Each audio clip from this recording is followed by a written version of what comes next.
A week had passed since we returned from our last adventure. Finally, the shop was quiet, and I could relax a bit. There were no troublesome customers, and I immersed myself in the usual routine, dusting off merchandise, taking inventory, or studying artifacts from the reference book. A new employee named Thomas had joined the shop, a werewolf who had become our ally. Now that he had learned to control his strength, he no longer posed a danger and had taken up the position of a guard. He also occasionally carried out Mr. Mortimer's errands to find artifacts. At the moment he was sitting at the counter reading a book, his eyes occasionally scanning the shop space, as if expecting something sinister to crawl out of the shadows. I was dusting off a small statue, a carved depiction of a strange creature with a human body and a raven's head. According to the reference book, the statue had the ability to reflect evil intentions. Created in the 18th century in a small village in northern Europe, it was used to protect against dark forces. It was said that if placed at the entrance of a house, any malicious thoughts and intentions would be reflected and returned to their owner. Having cleaned the statue, I returned it to the shelf and then headed toward the secret door. What is this door, you ask? It was located at the very back of the shop, hidden among old bookcases and shelves overflowing with magical artifacts and ancient tomes. At first glance, it seemed like part of the wooden wall paneling, perfectly blending into the overall interior. A narrow beam of light from an old lamp barely reached this corner, creating a play of shadows that made the door almost invisible. The door was covered with dark lacquer, with delicate carvings depicting scenes from ancient myths and legends. In its center was a barely noticeable protrusion, which I accidentally discovered while dusting one of the shelves. This protrusion, initially seeming like an ordinary part of the decorative carving, turned out to be the key to the secret passage. Feeling the carvings, I noticed that one of the patterns could be slightly turned. Trying to find the right angle and pressure, I spent several hours, but the door remained locked. It was clear that this was not just a mechanical lock, but something much more complex and magical. This mystery captivated me entirely. When I asked Mr. Mortimer what was behind it, he just brushed it off, saying I didn't need to know. But curiosity got the better of me, and while in the shop, I constantly returned to this door, wondering what lay behind it. However, I still couldn't open it. While I was fiddling with it, trying to figure out how to open it, Mr. Mortimer entered the shop. I headed to the counter to greet him. Thomas also got up and stood beside me. We greeted the shop owner, who, having already removed his hat, began pulling various items from his coat and distributing them among the shelves. After that, he turned to us and said he had some news. He needed to leave for a week, and we would be in charge of the shop. This news was shocking to me. I was used to Mr. Mortimer always being around and being someone we could rely on. One time when the shop owner wasn't here, my sister had an accident. I was afraid to even imagine what might happen this time. Although Thomas was here, he didn't know all the secrets of this place. The news made me anxious. The shop was filled with magical artifacts and dangers, and I feared that without the boss, we might not manage. Mr. Mortimer saw our anxious faces and just smiled, saying we shouldn't worry too much. Yorick will stay with you, and in case of anything, he'll guide you on what to do. His voice was confident and calm, as if we were talking about the weather, and not the potential dangers of the magical shop. We just nodded resignedly at his words. Yorick only clicked his jaw and laughed quietly.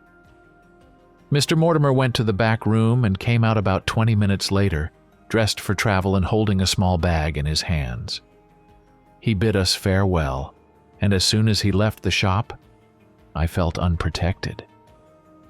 We would be here alone for a week.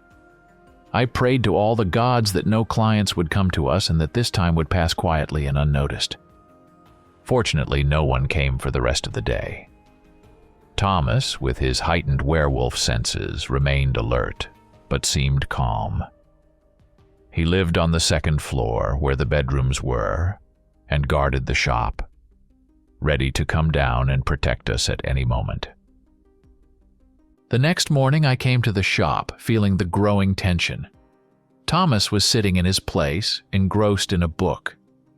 We exchanged greetings and small talk, hiding our inner anxiety. I got to work, carefully cleaning another artifact, when suddenly I heard the bell on the door behind me. My heart raced, and I felt a chill run down my spine. Who could it be? In fear, I turned around and saw a man in a formal suit, with an expensive watch on his wrist and shiny black shoes. He was holding a painting carefully wrapped in paper. He looked about 40, with a clean, shaven face, a large, straight nose, and handsome features. But at that moment, his face showed fear and despair, and he looked around the shop nervously, as if expecting something terrible to jump out of the shadows. The man approached the counter where Thomas was sitting, who lifted his head from the book, watching the stranger cautiously. I stood aside, wondering who this person was and what problem he had. Curiosity and anxiety mixed in a strange cocktail, making me take a step forward. Thomas greeted the man and asked how we could help him. The man introduced himself as Henry Winters. After a brief hesitation, he asked if it was true that this shop dealt with ancient otherworldly things. Thomas nodded affirmatively. Then the client pointed to the painting and said he needed help. My colleague and I exchanged surprised glances and asked him to tell us more. Henry began his story. I bought this painting from a well-known collector. I often buy antiques, investing my savings in rare items. When that collector offered to sell me a rare painting, I had no suspicions. I went to him and saw the painting. I was enchanted by it and bought it without hesitation. It seemed like not only a great investment, but also a beautiful decoration for my home. Upon returning home, I hung it on the wall in the living room. My wife and our 8-year-old daughter Lisa were also enchanted by this painting and often admired it. However, one day, a tragedy struck. Lisa disappeared without a trace. We organized a search but couldn't find her. My wife and I fell into despair.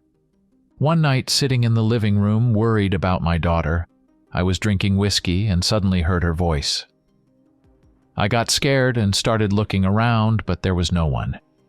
Thinking I had too much to drink, I put the glass aside. But the voice repeated. Then I noticed the painting and, to my horror, saw something flicker on it. At first, I thought it was just the play of light and shadows, but my heart pounded harder, and I felt something was wrong. I approached the painting, examining it, but found nothing except a small mirror lying near the chair. I hadn't noticed it before. Perhaps Lisa had left it. I decided to stay by the painting and started studying it carefully.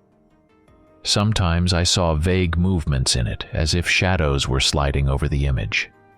It scared me, but I realized the painting was connected to my daughter's disappearance. I spent several sleepless nights trying to figure out how to free Lisa. After this, I made some inquiries and was advised to come to your shop. So here I am, hoping you can help. After Henry told his story, he carefully placed the painting on the table and began unwrapping it. The silence in the shop became almost palpable, every sound seeming louder and more significant. We held our breath, waiting to see what had so terrified Henry. When he removed the last wrapping, before us appeared a view of an abandoned amusement park. The painting was done with such striking detail that it seemed to come to life before our eyes. In the center of the painting stood an old, rusty Ferris wheel, its empty cabin swaying in the wind that seemed almost tangible. the wheel, eaten away by time and corrosion, looked menacing, like the skeleton of a giant beast, forgotten and abandoned. On either side of the Ferris wheel were rows of dilapidated rides, carousels with broken horses whose eyes seemed to follow us as if they were alive. The wheels turned slowly and silently, giving the impression that time had stopped here. Further in the shadows of large trees, a haunted house hid, its entrance framed by cracked skulls and dim, flickering lights that created an eerie atmosphere. In the distance, rusty swings creaked as if emitting piercing, screeching sounds, like the cries of lost souls. On the paths, covered in cracks and overgrown with grass, one could see the shadows of children as if they were still playing there in their own abandoned world. Their figures, semi-transparent and blurry, appeared and disappeared like fleeting memories. As I examined the painting, I realized something was wrong with it. The entire composition, every detail, seemed too real, too alive. I wondered why it had so captivated his family. I looked at Henry, who was staring at us with desperation and pleading, waiting for a verdict. Could Lisa be trapped in this painting? He asked, trying to hide the tremor in his voice. Thomas turned to me, waiting for an answer. I scratched my chin and thoughtfully replied, "I can't say for sure, but I don't rule it out. We need to check." Hope appeared on our client's face, like a ray of light in a dark tunnel. He began to thank us, his words sounding like a prayer. "Do you need my help?" he asked, his voice trembling with emotion. I shook my head and asked him to leave the painting with us and come back tomorrow. It was clear he didn't want to leave. His love for his daughter was evident in his every move, in every look. But we insisted that he come back tomorrow. "Please, save her. I'll pay any price," he said, his voice full of despair and hope. "We'll do everything we can," I replied, trying to speak confidently. We escorted him to the door, watching as he left, his shoulders sagging under the weight of grief. When the door closed behind him, I felt the silence of the shop become palpable again. We were left alone with the painting, and the weight of responsibility fell on us. Thomas turned to me and asked if I knew what to do. I nodded, pointing to the skull lying on the table. Seeing that his help was needed, it only clicked and said, "This painting is not as simple as it seems." Then I asked him, "Yorick, what should we do?" He replied without hesitation, "Open the second shelf to your left and take out the lantern." I did as he said. Pulling the door open, I saw various items inside, and among them stood out an ancient lantern. It was a magnificent piece, old and elegant. Its body was made of dark bronze, and the top was crafted in the shape of an owl with outstretched wings. The owl's eyes were inlaid with tiny rubies that glittered in the dim light of the shop. I took the lantern and placed it on the table next to the painting. With a slight tremor, I opened the lantern door and lit it with a match. When the flame caught the wick, I closed the glass door. In a moment, the room was illuminated by a bright light, and the bronze head came to life, its eyes glowing with a sinister fire. It examined us with curiosity, as if awakening from a long sleep. "What do you want?" it asked, its voice cold and sharp like a rusty blade scraping glass. Yorick clicked and said, "Examine this painting and tell us who its creator is." After our request, the owl directed a beam of light at the painting, illuminating it like a scanner. The beam slowly passed over the entire surface, lighting up every inch. Then the light went out, and the owl's eyes glowed even brighter. In an instant, the room was filled with a blinding light, and Thomas and I found ourselves in another place. We stood in a small, dimly lit workshop. The air was filled with the smell of paint and old wood. In the center of the room, on an easel, stood a painting depicting the amusement park. Next to it sat a young artist, finishing the last stroke. He was a creative person, all smeared with paint, in ragged clothes resembling those of poor students or vagabonds. His brush, made of dark wood, was covered with intricate carvings and inscriptions. The tip of the brush was shaped like a snake, giving it a sinister look. His paints seemed to be a living substance, shimmering and moving in their jars. I walked around the artist, trying to get a better look at his face. He looked about 20, with curly black hair and a prominent nose. He was immersed in his creation and didn't notice us, as if we were invisible. My heart was pounding in my chest like a mad drum, and I realized this was a projection of memories. I gasped, realizing we were inside the past. Thomas stood nearby, his face full of wonder and anxiety. Then he pointed to the painting and said, "Look, something is wrong." I turned to the painting and noticed that, in addition to the amusement park, the foreground now depicted the artist himself. This wasn't in the shop. There was only the park. Where did this figure go? My thoughts raced, and I felt fear and curiosity mix, turning into a heavy sense of an unsolved mystery. We stared at the painting in bewilderment until a flash of light returned us to the shop.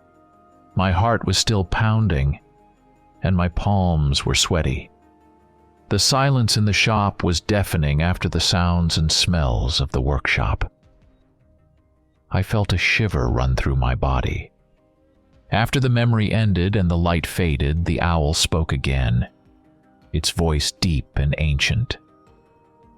"That artist you saw was known as Edgar Raven. He was a talented and passionate painter who devoted his entire life to art. From a young age, his works stood out for their incredible liveliness and detail. Edgar loved painting so much that he reached a level of mastery where his paintings seemed alive. He spent days and nights working on his canvases, creating amazing worlds. Over time, Edgar discovered that his paintings actually began to come to life. At first it was small movements, leaves on trees rustling, water in rivers slightly rippling. But with each new work, his skill grew and the paintings came to life more and more. He could capture entire scenes in his works that came to life before his eyes. However, one day, Edgar Raven disappeared. His friends and admirers searched for him for a long time, but no one knew where he had gone. Only his paintings remained, and strange rumors circulated about them. It was said that those who looked at his works for too long saw movements and heard sounds as if they were inside these worlds. This painting depicting an abandoned amusement park is one of Edgar's last works. It contains all his magic, and it has the ability to trap souls inside. Be careful. Edgar's magic can be treacherous and dangerous, and his world will not let you go without a fight. After the owl told us about the painting, it returned to its original position and froze. The wick went out, and the room plunged into semi-darkness again. I took the lantern and put it back. Then the three of us started thinking about how to solve this problem. Yorick was the first to break our silence. "It seems we need to get inside and rescue the child. But how do we get in?" We racked our brains, examining the painting from all angles, studying every corner, but nothing happened. Then I remembered a detail from Henry's story. A small mirror was lying next to the painting. It seemed like some kind of key. I went to one of the shelves and pulled out a palm-sized mirror. It had the property of reflecting the owner more beautifully than they actually were. Looking into it, I saw a Hollywood heartthrob. Satisfied with what I saw, I went to the painting, trying to figure out how to use it. I tried to reflect the painting, but nothing happened. Then I tried various options, but after a couple of hours, we still hadn't succeeded. Thomas and I sat in front of the painting, exhausted and bewildered, wondering what to do next. Then I noticed something strange in the painting, a solitary lantern standing by the road. The whole park seemed shrouded in darkness, but under this lantern, a faint beam of light lay on the ground, even though the lantern itself was not lit. It seemed suspicious to me. An idea came to mind. I took the mirror and reflected the sunlight shining through the window toward the lantern in the painting. Seconds later, something unexpected happened. The lantern in the painting lit up, and the entire park came to life. The rides started working, and lights illuminated the entire park as if someone had flipped a switch. Yorick clicked his jaw and said, "Well done. You figured out how to open the entrance." We stood mesmerized, watching the painting come to life. Thomas was already about to touch it, but I stopped him. "We need to prepare," I said, and began gathering things that might come in handy.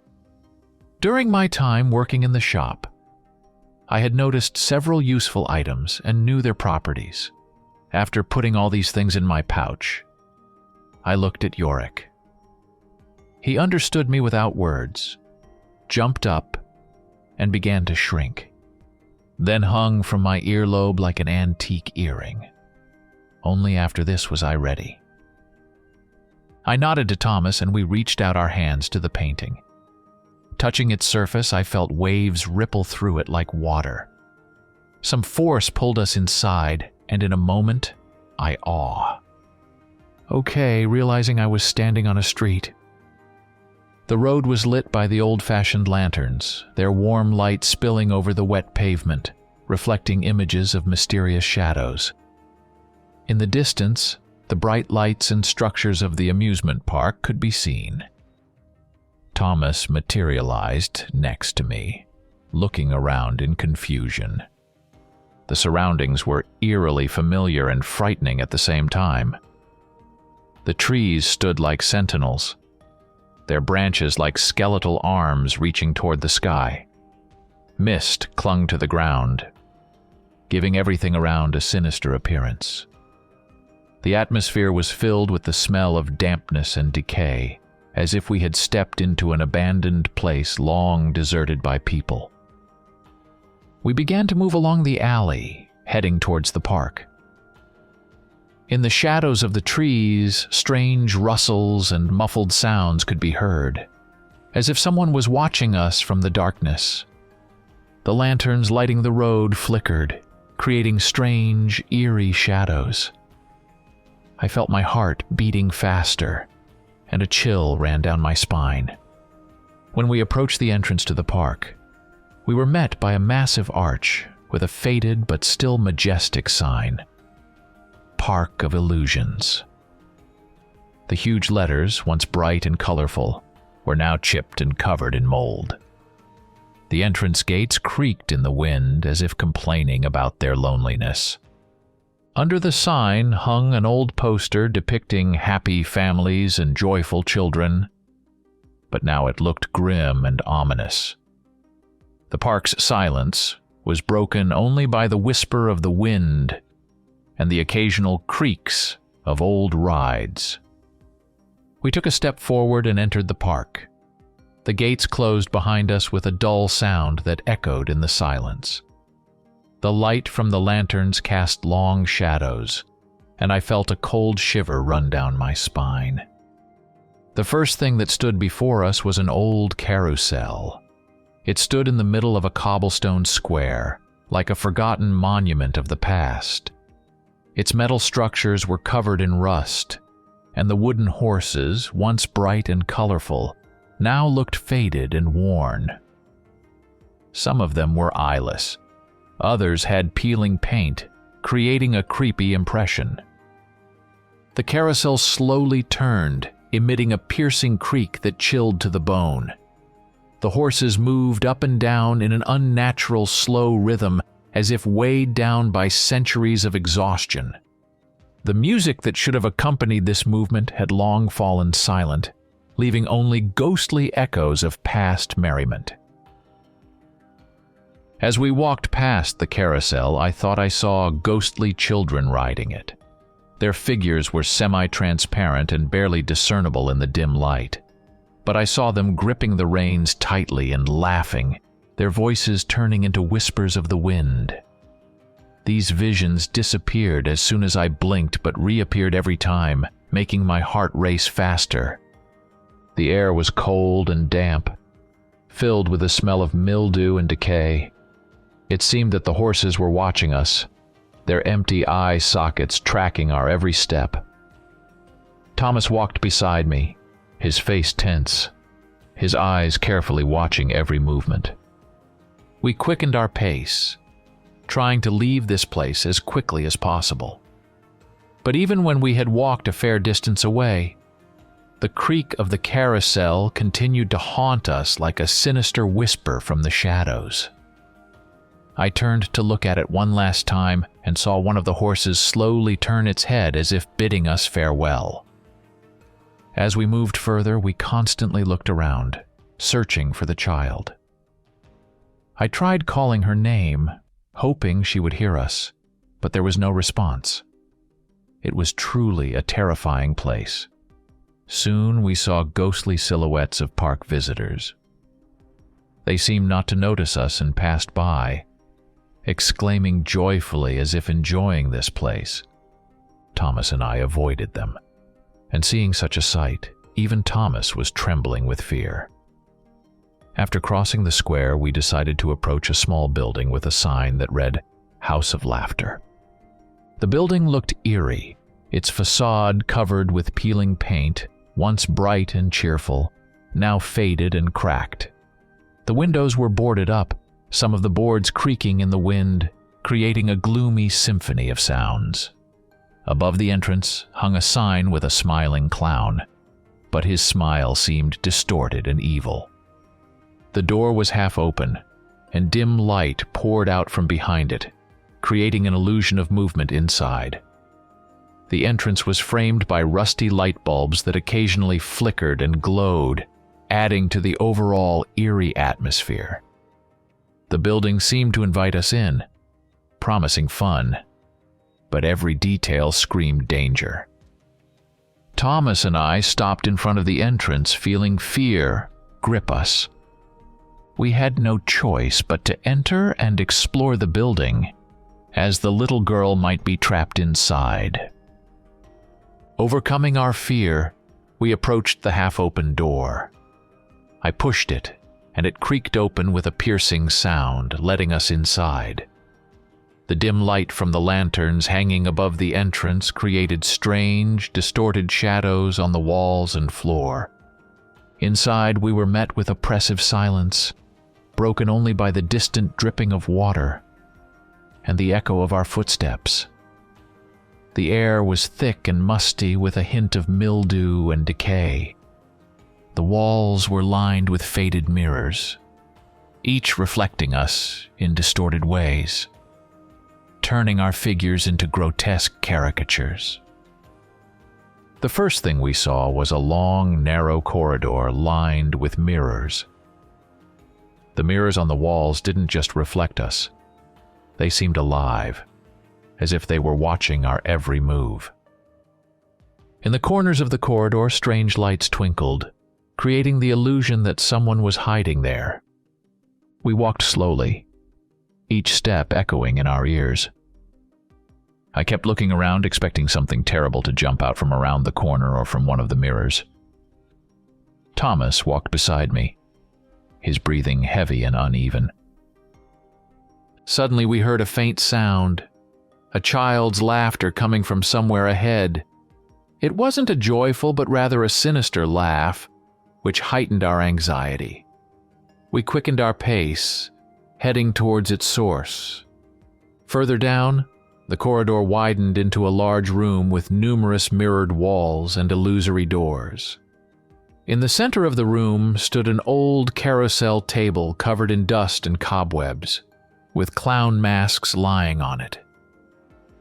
The masks were faded, with cracked paint and distorted expressions, creating the impression of creepy onlookers. The room was filled with strange twilight where we could barely make out the outlines. Every movement was reflected by hundreds of distorted images that seemed alive. The sounds of laughter continued to echo, now resonating throughout the space, creating the illusion that children were hiding around every corner. We continued our way through the mirror maze when I noticed something strange in the reflections. In one of the mirrors, a clown's silhouette flickered. He moved from one mirror to another, his movements quick and sharp, like a flash of lightning. My heart pounded in my chest, and I felt a chill run down my spine. Thomas saw it too and gave me a knowing nod. We were in danger. We quickened our pace, trying not to lose each other, looking around and watching every reflection. The silence, which had seemed merely oppressive before, now became deafening. Whispers and strange sounds in the mirrors intensified, making us even more nervous. Suddenly, the clown jumped out from one of the mirrors right in front of us. He was terrifying, his face painted in bright but faded colors, a distorted smile reminiscent of a madman's grimace. He began to laugh, his laughter piercing and sinister. The clown ran towards us, and I felt a rush of adrenaline. We started running, but the mirror maze didn't provide an easy path to safety. The clown chased us, his laughter echoing throughout the space. We darted between the mirrors, trying to find a way out. The clown was fast and relentless, his reflections appearing in every mirror, heightening the sense of terror. At one point, Thomas grabbed a wooden pole lying on the floor and swung it, smashing one of the mirrors and blocking the clown's path. Shards scattered in all directions, and I saw the clown freeze for a moment, stunned, but it gave us only a few seconds of advantage. We continued our way, trying to run as fast as possible. The clown resumed the chase, but now his movements were less coordinated. He stumbled and bumped into the remaining mirrors. I looked back and saw his figure disappear into the dark corner. Finally, we reached the end of the labyrinth. We emerged on the other side, gasping and exhausted. The girl was not in this building. We looked around, ensuring that the clown was no longer chasing us. With a sigh of relief, I felt the tension slowly ebb away. "She must be somewhere else," I said, catching my breath. Thomas nodded, his face still pale from the fear we had experienced. We decided to continue searching, heading further into the park, hoping to find Lisa and put an end to this nightmare. We walked further down the dark alleys of the park when we came across a clearing with various mechanical mannequins. These figures were arranged in strange and eerie poses, each engaged in some activity. In the center of the clearing stood a lumberjack with an axe, poised to chop a log. Nearby was a tailor, diligently working at a sewing machine. A little further, a milkmaid with a bucket in hand, seemingly about to pour milk. Behind them was a clown with an accordion, his smile frozen but unnaturally wide. As we walked by, I thought the mannequins turned their heads to follow us. I stopped, feeling a chill of fear run down my spine. Thomas froze too, his gaze wary. Suddenly, the mannequins started moving. The lumberjack, who had seemed so immobile, swung his axe, and the sound rang out like a clap of thunder. The tailor abandoned his sewing and began moving towards us, his mechanical arms slowly rising. The milkmaid started walking, her bucket swinging in her hand. The clown with the accordion laughed, his mechanical laughter eerie and metallic. The mannequins began to pursue us. Realizing the danger, Thomas instantly transformed into a werewolf. He lunged at the lumberjack and hurled him with such force that the mannequin crashed into a wall. I quickly pulled out a music box and wound it up. When I opened the box, it played a melody, soft and soothing. The melody began to slow down the attackers. Their movements became sluggish, as if they were moving through thick molasses. Wasting no time, we ran further, leaving the slowed mannequins behind. Before us stood another house. Its facade bore faded but still eerie letters. House of Nightmares. The building looked even more ominous than the previous ones. The walls were shabby, the windows boarded up, and above the entrance hung a huge rusty sign with a skull on it. In front of the entrance was a cart, clearly meant for visitors. We didn't hesitate. Thomas, still in werewolf form, jumped into the cart first. I followed him, and the cart immediately set off, heading into the depths of the house. The sounds of the pursuing mannequins faded, and I was relieved to realize they had fallen behind. The cart carried us inexorably into the darkness of the House of Nightmares, and we braced ourselves for the new trials that awaited us inside. The cart took us through a dark corridor, creaking and rattling at every turn. Soon we entered the first room, which looked like a gloomy, abandoned castle. The walls were lined with rough stones covered in moss and cobwebs. From the ceiling hung old, decrepit chandeliers that flickered dimly, adding to the eerie atmosphere. The air was cold and damp, and every step we took echoed off the stone floor. Suddenly we noticed the room was full of ghosts. Semi-transparent figures in old-fashioned clothes floated slowly in the air, their faces expressing endless sorrow and sadness. Seeing us, the ghosts immediately changed direction and rushed towards us. Their movements were swift and jerky, and their eyes glowed with a creepy light. My heart pounded in my chest, and I felt fear gripping me. Wasting no time, I pulled out the blue crystal we had brought with us. As soon as I held it in my hand, the crystal began to glow brightly, emitting a blinding light. The ghosts, frightened by the light, scattered in all directions, their wails and moans echoing through the room. I breathed a sigh of relief, feeling the tension ease a bit.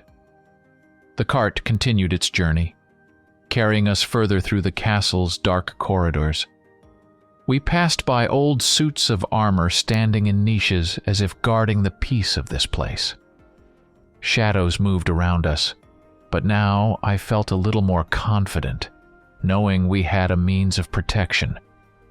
We passed through several more rooms, each filled with new horrors, old portraits whose eyes followed us, and dark corners from which strange rustles came. Finally, the cart took us out of the castle and into another corridor. The next room the cart took us to was a real nightmare, a spider's nest. The entire room was covered in thick, sticky webs hanging from the ceiling, walls, and even the floor, forming a sort of labyrinth.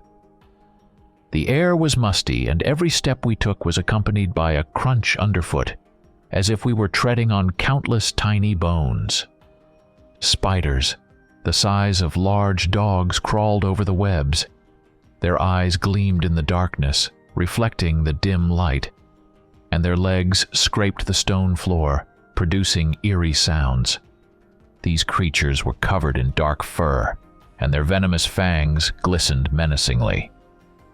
The webs they clung to seemed strong enough to hold even a person. As soon as the cart stopped, the spiders noticed us.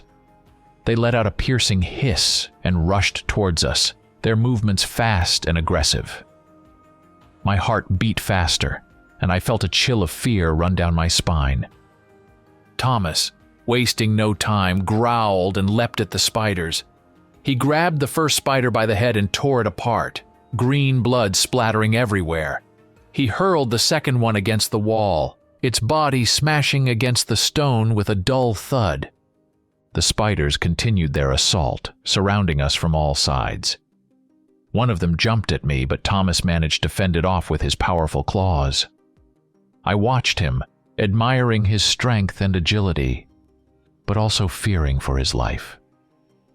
Thomas fought with fierce rage, tearing the spiders apart and protecting us from their venomous bites. Each time a spider tried to get close to me, Thomas was there to fend off the attack. His growls echoed through the room, drowning out the crunching and hissing sounds. I tried to stay close to him, but the number of spiders didn't seem to decrease. At one point, after yet another attack, we finally noticed the spiders beginning to retreat. Thomas continued to tear them apart until the last one disappeared into the shadows of the webs.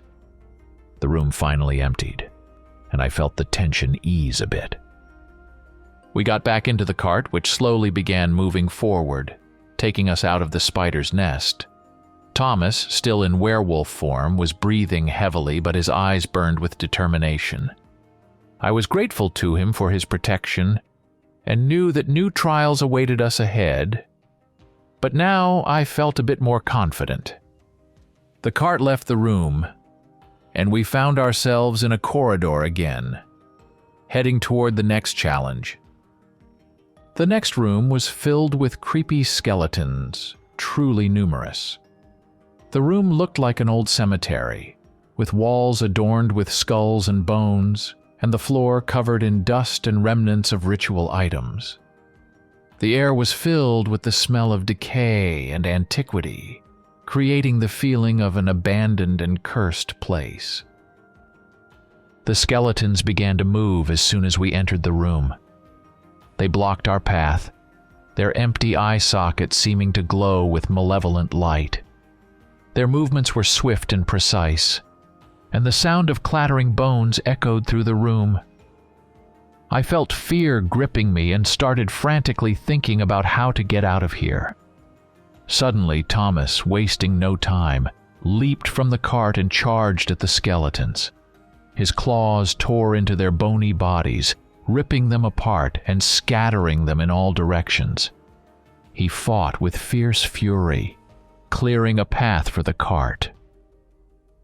I knew he was doing this to protect me, and I felt mixed emotions of gratitude and fear for his life. The cart kept moving forward, and I desperately shouted for Thomas to follow me. But he couldn't leave us in danger. He continued to fight the skeletons, scattering them around the room, but there were too many of them. I saw his figure disappearing into the thick of the battle, and the fear for him intensified with each passing second. Finally, the cart exited the room, and I saw the way out ahead. I jumped out of the cart and waited for Thomas, my heart pounding with anxiety and fear. Time stretched endlessly, and with each second, I felt despair growing. But Thomas didn't return. I didn't know what to do. Thoughts raced through my mind, and I felt helpless. Deep inside, a fear grew that he might not come back. I stared into the darkness of the room's entrance, hoping to see his familiar figure. Suddenly, I heard a child's scream echoing through the park. Turning around, I saw another building. It was the artist's house. It looked old and abandoned, but still majestic. The stone walls were covered with moss and cracks, the windows boarded up, and gargoyle figures perched on the roof, seemingly watching my every step. The atmosphere around the house was gloomy, and I felt fear mixed with determination. I was torn between waiting for my friend or running to the child. But Yorick, quietly clicking, told me, "Thomas can handle himself. You must save the girl." Clenching my teeth, I rushed toward the house. As I approached, I saw the door slightly ajar, as if inviting me in. I didn't hesitate. Pushing the door open, I ran inside. Inside, the house was filled with silence and darkness. The walls were covered with faded paintings, each depicting scenes from the past, people, places, events, all looking strangely distorted and sinister. The floor was covered in dust and the air was thick with the smell of old paint and mold. I moved further, making my way through corridors and rooms. In one room stood old broken easels and jars of dried-up paint. Everything here breathed abandonment and mystery. I felt my heart beating faster, expecting something horrible to jump out from around the corner at any moment. I heard another scream and quickened my pace. As I ran through the dark corridors, I noticed some of the paintings on the walls began to move, as if coming to life under my gaze. Reaching the last room, I stopped, seeing the figure of the very artist from the memories. He stood, admiring his paintings, seemingly fully immersed in his art. On one of the paintings was an 8-year-old girl crying and screaming. I immediately knew it was Lisa. On another painting was the artist himself, sitting in a cage and desperately trying to escape. When he saw me, hope appeared in his eyes. I looked at the two and couldn't understand who was real. Doubts tore me apart until the figure of the artist turned around. He was a copy of Edgar, but with one exception. He was missing one eye. That eye was just a blank spot on his face, as if it hadn't been finished. At that moment, I remembered that Edgar was applying the final touches to his painting, painting the second eye, but apparently didn't finish. Then I realized that the figure before me was a painted clone, grinning wickedly when he saw me. His smile was empty and cold, as if endless darkness lay behind it. The clone slowly moved towards me, and I felt a chill of fear run down my spine. Suddenly the artist waved his brush, and numerous paintings on the walls came to life. Various terrifying creatures began to emerge from them, each frightening and dangerous. The first creature stepped out of a painting on the left wall. It was a dark knight in black armor, his eyes burning with red fire. He was armed with a long sword and moved with terrifying grace. Witches with long, crooked fingers and grim faces covered in warts followed him. Their whispers echoed through the room, sending chills down my spine. From another painting, living statues began to emerge, depicting mythical monsters, minotaurs, gargoyles, and griffins. Their stone bodies cracked as they moved. Ghostly children with empty eyes and pale faces quietly glided behind them, their presence sending a chilling cold through the air. Finally, from the last painting flew out a flock of bloodthirsty ravens, their cries filling the room. Their beaks were sharp, and their eyes burned with a thirst for blood. I took a step back in hesitation, gripped by fear and confusion. The creatures filled the room, their malevolent gazes fixed on me. Suddenly, Yorick, dangling from my ear, shouted to me, "Get the wooden soldier!" I reached into my pouch and pulled out the nutcracker, a toy used to crack nuts. Pressing its head, I tossed it into the air, and it began to grow, turning into a mighty soldier. The nutcracker, now a warrior in full armor, rushed into battle with the living creatures. His wooden sword gleamed in the dim light of the room, and his movements were quick and decisive. First, he faced the Dark Knight. Their swords clashed with a loud clang, and I felt the floor shake beneath me. The nutcracker proved incredibly strong and agile, his strikes precise and powerful. He disarmed one of the knights and hurled him against the wall, where he crumbled into dust. Next, the witches surrounded him, their crooked fingers reaching for him.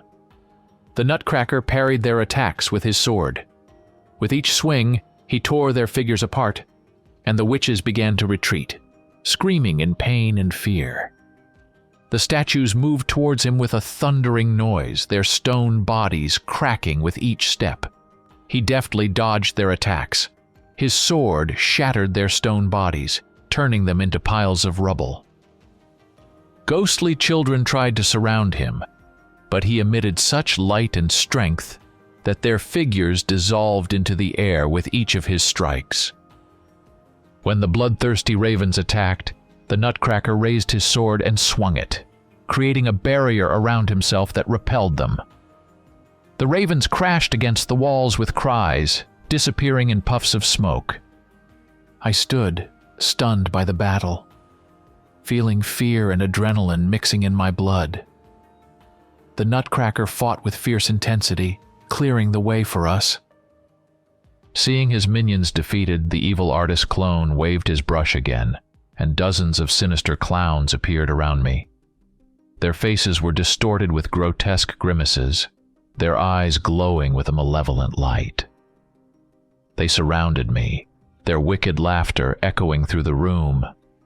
I thought it was the end for me. But suddenly, Thomas, in his wolf form, leaped out of the shadows. His powerful body crashed into the crowd of clowns, and he charged at them with fury. The clowns attacked him, but Thomas was relentless. His claws tore them apart, and his powerful jaws snapped their limbs. The clowns tried to fight back, their movements quick and chaotic. But Thomas was faster and stronger.